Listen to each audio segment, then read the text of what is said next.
Isabella leaned closer at the barbecue, her voice smooth and sweet. You really should loosen up, Nathan. You're always so serious. Nathan set his drink down on the deck railing. He looked past her toward the water. Seattle's harbor lights rippled in the dusk. He said nothing. He only moved away. Caleb laughed from across the yard. He called for another beer. Music from the small speaker thumped. Plastic cups and chatter filled the night. The air smelled of smoke and salt. A fairy horn moaned beyond the sound. He watched his younger brother and the woman beside him. He tried to ignore the unease sitting in his chest. 2 days later his phone buzzed. A message from Caleb. Stay away from us. Isabella says you crossed the line? Nathan read the text 3 times. He sat on his porch in Tacoma until the sun went down. He typed 1 word. Done. He closed the phone and went inside. He opened the folder on his kitchen table. Inside was the mortgage agreement. His signature as guarantor for Caleb and Isabella's new house. He picked up the phone again. Called the mortgage officer. Said he was withdrawing his name effective immediately. His voice was steady. No emotion at all. Portland's bank office processed the notice at dawn. A clerk marked the file as incomplete. The application froze. By noon the loan was denied. 3 nights later, someone pounded on his door. He checked the peephole. Caleb stood outside. Face pale. Eyes wide and sleepless. Nathan opened the door slowly. Caleb pushed past him into the living room. What did you do? His voice cracked. Nathan folded his arms. Exactly what you told me. I'm staying away. The television glowed quietly in the corner. Rain whispered against the window. Caleb paced in circles.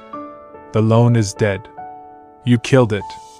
Nathan looked at him without speaking. He let the silence stretch. Are you serious, Caleb? You told me to get out of your life.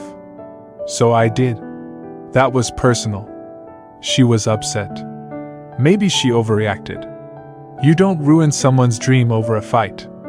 A fight. Nathan's voice stayed calm. A fight is forgetting Dad's birthday. This was character murder. Caleb's phone buzzed again. He looked down. Isabella's name glowed on the screen.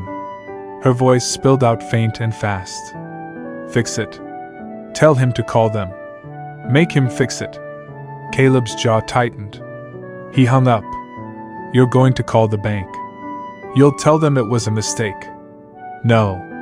The words sat heavy between them, like the sound of a door closing. Tacoma's streetlights hummed through the rain. A bus sighed at the corner stop. Nathan watched his brother breathe through anger. You can't turn me on and off. Not this time. He walked to the window. The reflection of both men blurred in the glass. This is me staying away from your finances. This is me being done. Caleb's voice fell to a whisper. You'd let our dream die out of spite. Your dream became my nightmare. You lit the match. I'm just walking out of the smoke. Caleb left without another word. The night closed behind him. Days passed in silence. Then their mother called. Nathan. Families work through things. He said he'd think about it. Seattle's rain never stopped that week. Water streaked the glass in silver threads. Nathan worked late at the office. He fixed the small details no one noticed.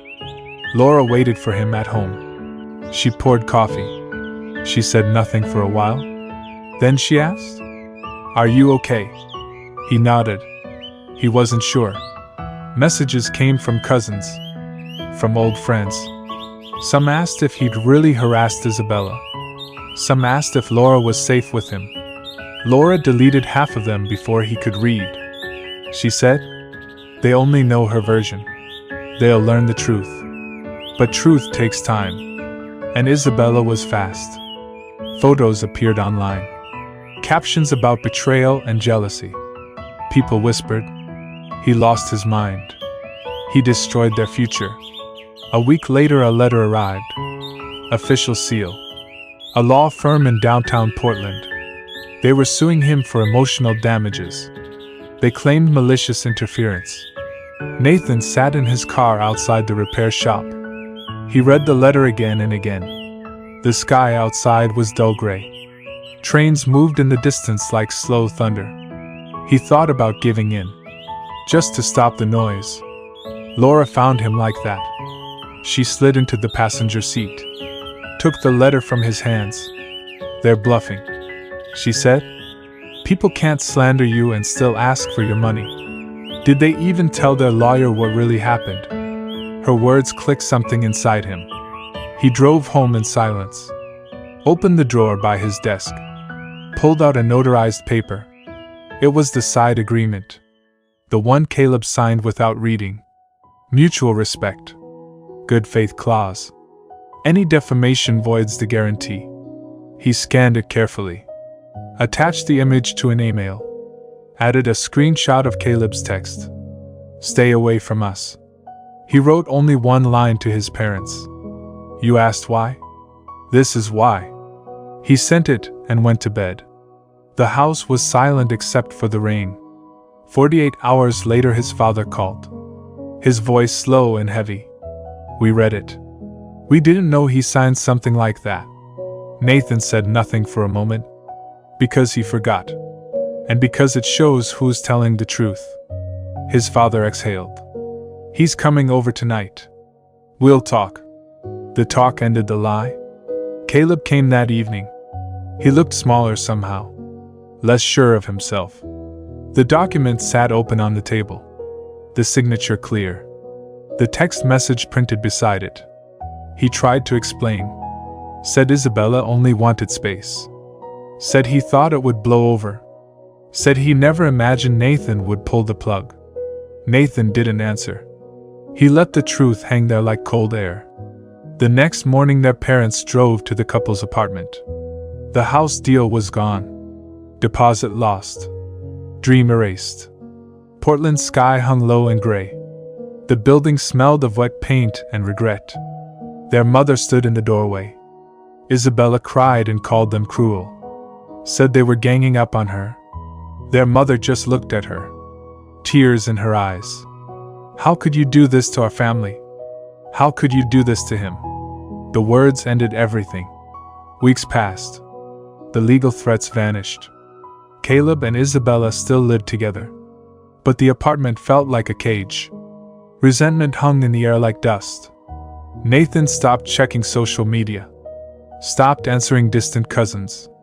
He fixed screens, paid bills, walked home past the harbor every night. Seattle's cranes stood frozen in the rain. He carried groceries, listened to the hum of passing traffic. Sometimes he saw Caleb's face in a photo, smiling but hollow. He felt no triumph, only something cold and even. Justice that cost too much. One night his phone buzzed. Unknown number. "I know it's not enough, but I'm sorry." He stared at it for a long time, typed 3 different replies, deleted each one. He set the phone on the table, stepped out to the balcony. The city lights trembled on the bay. Rain started again. Soft, endless, unpunctuated.